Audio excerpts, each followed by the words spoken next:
आइए जानते हैं आज के प्रमुख अंतर्राष्ट्रीय खबरों को। पहले एक नजर आज की हेडलाइंस पर। आम आदमी पार्टी के सांसद संजय सिंह के आवास पर ईडी के छापे। शराब घोटाले की चार्जशीट में है नाम। ये लोकतंत्र के लिए काला दिन। हिरासत से रिहा होने पर बोले अभिषेक बैनर्जी। क्या महाराष्ट्र सरकार में नाराज चल रहे हैं अजित पवार? जाने क्यों उठ रहा है ये सवाल। अदालत में सुनवाई के दौरान रो पड़ी प्रज्ञा सिंह ठाकुर। किए गए थे ये सवाल। वंदे भारत एक्सप्रेस में लगेंगे 2 स्लीपर कोच। अब लेटकर भी कर सकेंगे सफर। बलूचिस्तान हमले पर सेना प्रमुख बोले विदेशी ताकतों का हाथ। आत्मघाती हमलों से भड़का पाकिस्तान। 17 लाख अफगान नागरिकों को दी धमकी। बॉलीवुड एक्ट्रेस गायत्री जोशी की लैम्बोर्गिनी ने फरारी को मारी टक्कर। दंपत्ति की मौत। टीम इंडिया के 2 प्रैक्टिस मैच, दोनों में बारिश बनी दुश्मन। अब ऑस्ट्रेलिया से होगी महाजंग। और अन्नू रानी और पारुल चौधरी ने जीते गोल्ड। भारत को मिले 9 मेडल। ऐसा रहा दिन। आम आदमी पार्टी के राज्यसभा सांसद संजय सिंह के आवास पर बुधवार को प्रवर्तन निर्देशालय ईडी ने छापेमारी की है। बताया जा रहा है कि ईडी ने ये छापेमारी दिल्ली के विवादित शराब नीति में घोटाले को लेकर की है। इससे पहले संजय सिंह के करीबियों के यहाँ भी छापे पड़े थे। शराब घोटाले की चार्जशीट में भी संजय सिंह का नाम था। दिल्ली के डिप्टी सीएम मनीष सिसोदिया भी शराब नीति में घोटाले के मामले में गिरफ्तार हुए हैं। बताया जा रहा है कि संजय सिंह को कल रात महिला सशक्तिकरण पर एक कार्यक्रम में भाग लेने के लिए ताइवान जाना था, लेकिन सरकार ने उन्हें राजनीतिक मंजूरी जारी नहीं की, इसलिए वह उड़ान नहीं भर सके। दिल्ली के कृषि भवन में कल मंगलवार को धरना दे रहे टीएमसी महासचिव अभिषेक बैनर्जी और अन्य नेताओं को हिरासत में लेने के बाद दिल्ली पुलिस ने रिहा कर दिया। जैसे ही अभिषेक बैनर्जी बाहर आए, उन्होंने मीडिया से बात करते हुए कहा कि यह भारतीय लोकतंत्र के लिए काला दिन है। बीजेपी पश्चिम बंगाल के लोगों के अधिकार छीन रही है क्योंकि वो राज्य में हार गई। अभिषेक बैनर्जी ने आगे कहा, जो बंगाल के लोगों के लिए लड़ रहे हैं उन्हें 3 घंटे तक इंतजार कराया गया। हम वहां शांति से बैठे थे, लेकिन महिलाओं सहित हम सभी के साथ बदसलूकी की गई। जिस तरह से हमें बुरी तरह से घसीटा और बेइज्जत किया गया, इसीलिए आज लोकतंत्र के लिए काला दिन है। और जिस तरह हमारे सांसदों को परेशान किया गया, वो भी सभी के सामने। महाराष्ट्र के सीएम एकनाथ शिंदे और डिप्टी सीएम देवेंद्र फडणवीस दिल्ली दौरे पर हैं। सीएम शिंदे और फडणवीस दिल्ली में बीजेपी के राष्ट्रीय अध्यक्ष जेपी नड्डा और केंद्रीय गृह मंत्री अमित शाह से मुलाकात करेंगे। उधर राजनीतिक गलियारों में ये चर्चा चल रही है कि क्या इस दिल्ली दौरे के पीछे अजित पवार की नाराजगी और राष्ट्रवादी कांग्रेस पार्टी एनसीपी का बढ़ता दबाव है। राज्य के मौजूदा राजनीतिक हालात के चलते ये दौरा काफी अहम माना जा रहा है। पिछले कुछ दिनों से चर्चा है कि डिप्टी सीएम अजित पवार नाराज हैं। वह राज्य कैबिनेट की बैठक में भी शामिल नहीं हुए।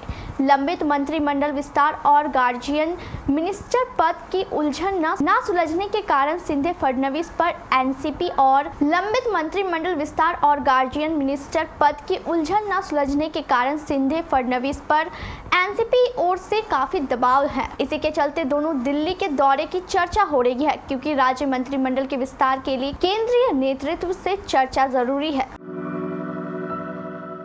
महाराष्ट्र के मालेगांव में साल 2008 में हुए बम विस्फोट मामले में सुनवाई के दौरान बीजेपी सांसद प्रज्ञा सिंह ठाकुर भावुक हो गई। बम विस्फोट मामले में मुख्य आरोपी प्रज्ञा ठाकुर मंगलवार को यहां विशेष एनआईए अदालत के समक्ष अपना बयान दर्ज कराने आई थी। वहीं एक सवाल के दौरान वे रो पड़ी। ये बात उनके वकीलों ने कही। प्रज्ञा सिंह ठाकुर ने उन चिकित्सकों की गवाही से संबंधित लगभग 5 दर्जन सवाल पूछे गए, जिन्होंने विस्फोट मामले में घायलों का इलाज किया था और मृतकों के शवों का पोस्टमार्टम किया था, लेकिन उन्होंने सवालों का नकारात्मक जवाब दिया। विटनेस बॉक्स में बैठी प्रज्ञा सवालों से परेशान दिख रही थी। एक समय वह भावुक भी हो गई और अदालत की कार्रवाई 10 मिनट के लिए रोक दी गई, जब तक कि वह शांत नहीं हो गई। बाद में वकील जेपी मिश्रा और प्रशांत मग्गू ने यह बात मीडिया को बताई। अपने अपने यात्रियों के लिए सफर को रेलवे और आरामदायक बनाने जा रहा है। अगले साल की शुरुआत से दिल्ली से वाराणसी के बीच चलने वाली वंदे भारत एक्सप्रेस में 2 स्लीपर कोच लगाए जाएंगे, जिससे मुसाफिर लेटकर भी यात्रा कर सकेंगे। दरअसल दोनों स्टेशनों के बीच 758 किलोमीटर की दूरी तय करने में करीब 8 घंटे लग जाते हैं। क्योंकि अभी इस ट्रेन में चेयर कार है, ऐसे में यात्री थक जाते हैं। इस वजह से यात्रियों की लंबी यात्रा से चली आ रही ये मांग को देखते हुए यह व्यवस्था की जा रही है। चेन्नई स्थित रेल कोच फैक्ट्री ICF में इन कोचों को डिजाइन किया जा अपने यात्रियों के लिए सफर को रेलवे और आरामदायक बनाने जा रहा है। अगले साल की शुरुआत से दिल्ली से वाराणसी के बीच चलने वाली वंदे भारत एक्सप्रेस में 2 स्लीपर कोच लगाए जाएंगे, जिससे मुसाफिर लेटकर भी यात्रा कर सके। दरअसल दोनों स्टेशनों के बीच 758 किलोमीटर की दूरी तय करने में करीब 8 घंटे लग जाते हैं। क्योंकि अभी इस ट्रेन में केवल चेयर कार है, ऐसे में यात्री थक जाते हैं। इस वजह से यात्रियों की लंबे समय से चली आ रही मांग को देखते हुए ये व्यवस्था की जा रही है। चेन्नई स्थित रेल कोच फैक्ट्री ICF में इन कोचों को डिजाइन किया गया है। यह लग्जरी कोच है, जिन्हें होटल के रूम जैसा बनाया गया है। पाकिस्तान के सेना प्रमुख जनरल सैयद असीम मुनीर ने शुक्रवार को पाकिस्तान में हुए दोहरे आतंकी हमले के बारे में जानकारी दी। जिन लोगों ने इन घटनाओं को अंजाम दिया है, उनका धर्म और विचारधारा से कोई लेना देना नहीं है। उन्होंने कहा कि देश की एजेंसियों ने कसम खाई है कि जब तक आतंकवाद का खात्मा नहीं कर देंगे, तब तक चैन से नहीं बैठेंगे। बीते शुक्रवार को मस्तूंग मदीना मस्जिद के पास पैगंबर मोहम्मद के जन्मदिन का जश्न मना रहे जुलूस को निशाना बनाकर बलूचिस्तान में आत्मघाती हमला किया गया, जिसमें 60 लोगों की मौत हो गई और कम से कम 60 लोग घायल हो गए। दूसरा बम ब्लास्ट खैबर पख्तूनख्वा के एक पुलिस स्टेशन के मस्जिद पर किया गया। इस धमाके में मस्जिद की छत धंस गई, जिसमें 5 लोग मारे गए और 12 लोग जख्मी हो गए। पाकिस्तान में बढ़ रहे आत्मघाती हमलों के बीच आंतरिक मंत्री सरफराज बुख्ती ने अफगानिस्तान को कड़े तेवर दिखाते हुए कहा कि देश में अवैध तरीके से रहने वाले सभी अफगानी नागरिक 1 नवंबर तक पाकिस्तान छोड़ दे, नहीं तो उन्हें जबरन देश से बाहर निकाल दिया जाएगा। बुख्ती ने कहा कि पाकिस्तान में करीब 17 लाख अफगानी मूल के ऐसे लोग हैं जो गैर कानूनी तरीके से अलग अलग शहरों में बसे हुए हैं। गौरतलब है कि पाकिस्तानी सरकार के आंतरिक मंत्री सरफराज बुख्ती का यह बयान हाल ही में पाकिस्तान के बलूचिस्तान में हुए सुसाइड ब्लास्ट के बाद सामने आया है। आंतरिक मंत्री ने कहा कि पाकिस्तान में करीब 44 लाख अफगानी रिफ्यूजी रहते हैं, जिनमें करीब 17 लाख अफगानी लोग अवैध तरीके से रह रहे हैं।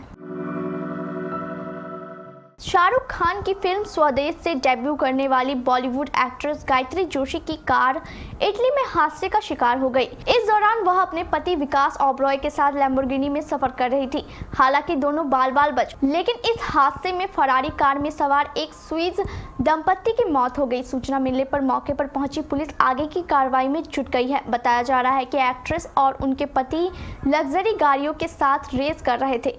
रिपोर्ट्स के मुताबिक हादसा इटली के सर्डिनिया के एक इलाके में हुआ। घटना के वक्त गायत्री और उनके पति अपनी लैम्बोर्गिनी से जा रहे थे। उनकी कार के आगे पीछे कई अन्य लग्जरी गाड़ियां चल रही थी। इस दौरान आगे चल रहे एक मिनी ट्रक को ओवरटेक करते समय उनकी गाड़ी ने फरारी को टक्कर मार दी, जो साथ चल रहे मिनी ट्रक से टकरा गई।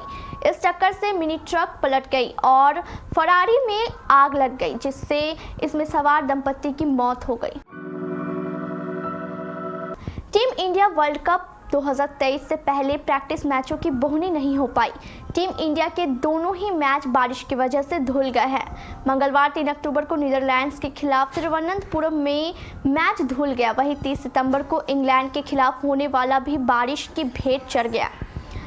आईसीसी क्रिकेट वर्ल्ड कप 2023 5 अक्टूबर से लेकर 19 नवंबर तक भारतीय जमीन पर होने जा रहा है। इस टूर्नामेंट का शुरुआती मुकाबला 5 अक्टूबर को मौजूदा चैंपियन इंग्लैंड और पिछली बार की उप विजेता न्यूजीलैंड के बीच खेला जाएगा। वहीं मेजबान भारत अब अपने अभियान की शुरुआत ऑस्ट्रेलिया के खिलाफ 8 अक्टूबर को मुकाबले से करेगा। यह महामुकाबला 8 अक्टूबर को चेन्नई के MA चिदम्बरम स्टेडियम में खेला जाएगा। मंगलवार के दिन एशियन गेम्स में भारतीय खिलाड़ियों ने 9 मेडल जीते। भारतीय खिलाड़ियों ने 2 गोल्ड मेडल के अलावा 2 सिल्वर मेडल और 5 ब्रॉन्ज मेडल जीते। वहीं अब भारत के पदकों की संख्या 69 पहुंच गई है, जिसमें 15 गोल्ड मेडल शामिल है। साथ ही 26 सिल्वर मेडल और 28 ब्रॉन्ज मेडल है। आज के दिन जैवलिन थ्रो में अन्नू रानी ने 62.92 मीटर दूर तक भाला फेंक गोल्ड मेडल पर कब्जा किया, जबकि पारुल चौधरी ने 5000 मीटर की दौड़ में अपने नाम गोल्ड मेडल किया। भारत के लिए 6 मेडल एथलेटिक्स में आए। इसके अलावा भारतीय बॉक्सरों ने 2 मेडल जीते, जबकि कैनोइंग से एक ब्रॉन्ज भारत की झोली में आया।